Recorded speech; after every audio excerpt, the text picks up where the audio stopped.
السلام علیکم ناظرین، ٹوڈے پاکستان نیوز کے ساتھ میں ہوں کمل امتیاز۔ شداد پور سے خبر شامل کریں اور آپ کو بتائیں کہ اسلامی جمعیت طلبہ شداد پور کے زیر تمام المرکز اسلامی میں ایک افطار جمعیت کے ساتھ کے نام سے افطار پارٹی کا انعقاد کیا گیا۔ شداد پور سے ہمارے نمائندے غلام عباس کے مطابق پروگرام میں شداد پور کے تعلیمی اداروں کے طلبہ نے بڑی تعداد میں شرکت کی۔ افطار پارٹی کے مہمان خصوصی اسلامی جمعیت طلبہ کے صوبائی سیکرٹری سعد احسن قاضی نے اپنے خطاب میں کہا کہ رمضان در حقیقت قرآن کا مہینہ ہے۔ قرآن ہی ہماری نجات کا واحد ذریعہ ہے۔ آج انسان اگر تباہی و گمراہی کا شکار ہے تو اس کا بنیادی سبب قرآن سے دوری ہے۔ انہوں نے مزید کہا کہ 1400 سال پہلے تہذیب سے ناآشنا، علم سے بے پہرا عربوں پر جب اس قرآن کا نزول ہوا تو وہ اس دنیا میں تہذیب کے علمدار بن گئے اور ان سے علم کے چشمے پھوٹنے لگے۔ قرآن جو خاتمی نبی محمد عربی صلی اللہ علیہ وسلم پر نازل ہوا تھا، وہ آج بھی ہمارے درمیان بالکل اسی طرح موجود ہے، لیکن آج حامل کتاب ہونے کے باوجود بھی ہم ذلیل و خوار ہیں۔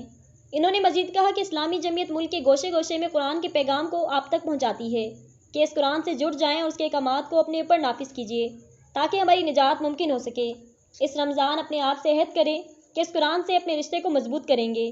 سعد احسن قاضی نے مزید کہا کہ رمضان مسلمانوں کے لیے رحمت، مغفرت اور جہنم سے آزادی کا پروانہ لے کر آتا ہے۔ نبی مہربان صلی اللہ علیہ وسلم اس ماہ مبارک میں عبادت کے ذریعے اللہ کا قرب حاصل کرنے کا خاص اہتمام فرماتے اور تلقین کیا کرتے کہ رمضان اظہار قربانی اور اللہ کا تقوی اختیار کرنے کا درس دیتا ہے۔ اسلامی جمعیت طلبہ کے کارکنان ذاتی تربیت، تقوی کے اصول اور دعوت کے فروغ کے لیے رمضان المبارک سے بھرپور استفادہ حاصل کر سکتے ہیں۔ پروگرام سے خطاب کرتے ہوئے جماعت اسلامی ضلع سانگڑ کے امیر رفیق منصوری نے کہا کہ روزے کا مقصد اللہ رب العالمین کی رضا حاصل کرنا ہے۔ روزہ اللہ کی کبریائی کو بلند کرتا ہے، انسان کو نیکیوں سے قریب کرتا ہے اور برائیوں سے روکتا ہے۔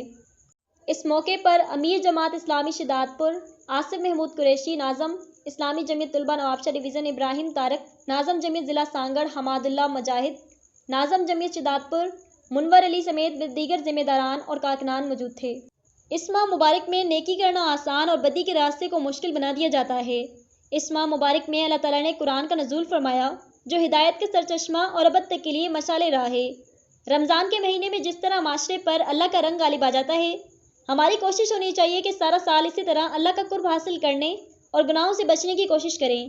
یہ ماہ مبارک دراصل مسلمانوں کے لیے اللہ کی طرف سے تحفہ ہے۔